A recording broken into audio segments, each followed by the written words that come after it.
Hello, this is Summer Shapiro. I am in the Kraine Theater. We are here with our show Legs and All. That was here a couple months ago for a limited run after the New York Clown Theater Festival.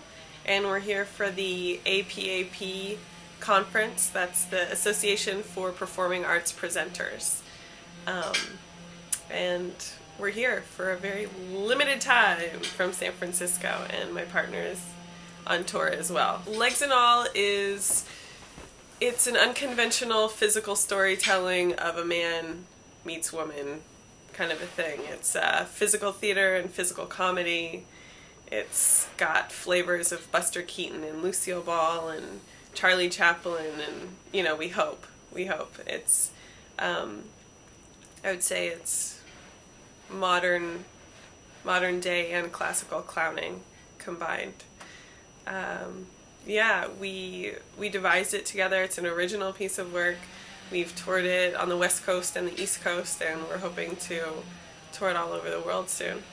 Hi, I'm Peter Musante. I'm here with Legs and All at the Kraine Theater in New York City for the APAP conference. We were here a few months ago performing for the New York Clown Theater Festival, and we also had an extended run at here at the Kraine. It's part of the Horse Trade Theater Company, where we've performed before with the Downtown Clown Review, and we've enjoyed performing so much in New York that we had a lovely host. The Horse Trade Theater Company decided to take us in and host us while all these performing arts presenters and producers and funders and donors and people who can take our show to the next level are coming here to New York. So we decided to do our show for this weekend and try to show it to as many people as possible and see where it can take us. We're looking forward to sharing it with the world. We think it's a show that anyone, anywhere really can enjoy. It's got some themes in it that are universal and elements of it that I think people are familiar with, but the particular combination of storytelling, physical storytelling, imagination, stage illusion, use of music, musical scoring, and nonverbal communication, I think, have been seen before, but never in quite this combination. It's a two-person story that a lot of people identify with and have their own particular interpretation for. So we think that the show can play anywhere for any audience, any age group, and we look forward to showing it to the world. And when did you start working on the piece? Yeah, we started putting the show together about 2 years ago in the summer of 2009 in preparation for the San Francisco Fringe Festival, where Summer and I both are from San Francisco.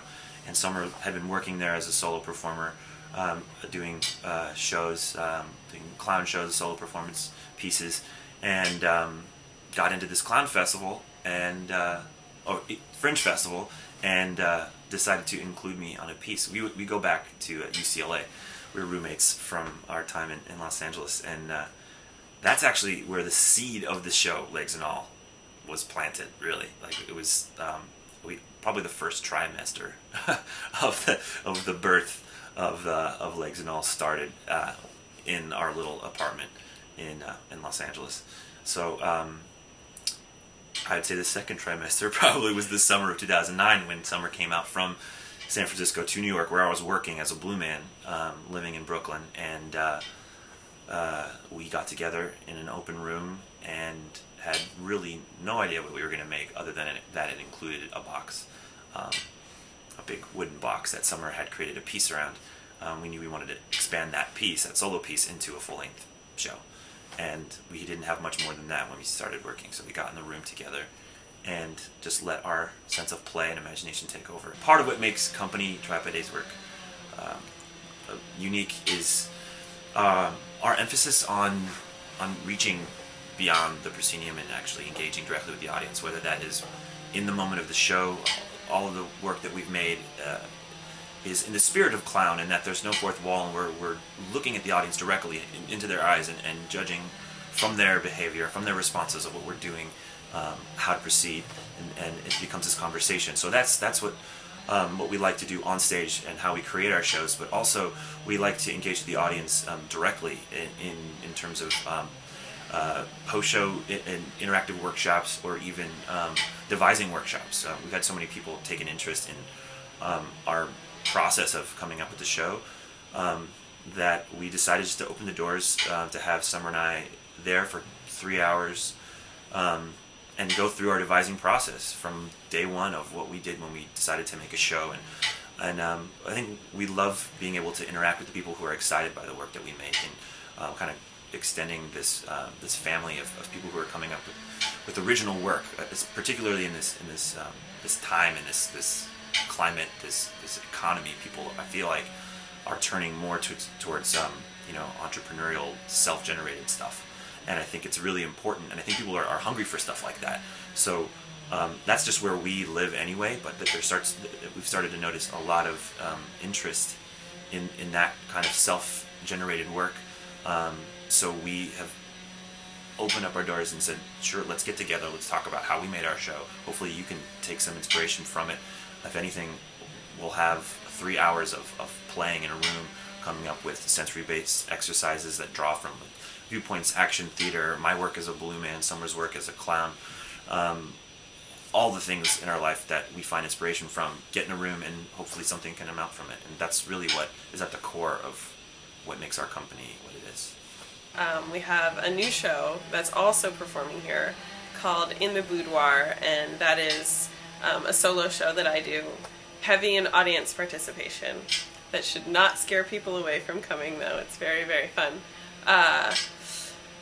In the Boudoir it's the story of a woman completely manipulating the audience so that they fall completely in love with her, and of course she fails at it miserably, but that's the whole fun of it.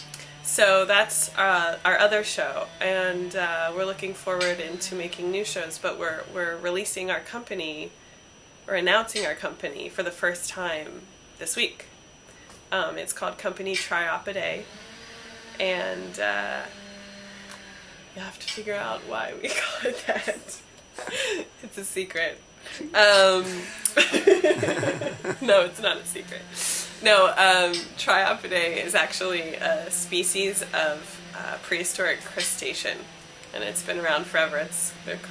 They're known as like a living fossil, pretty much, and they're characterized by a third eye that they have on their head. Cool. That's all I'll say about that.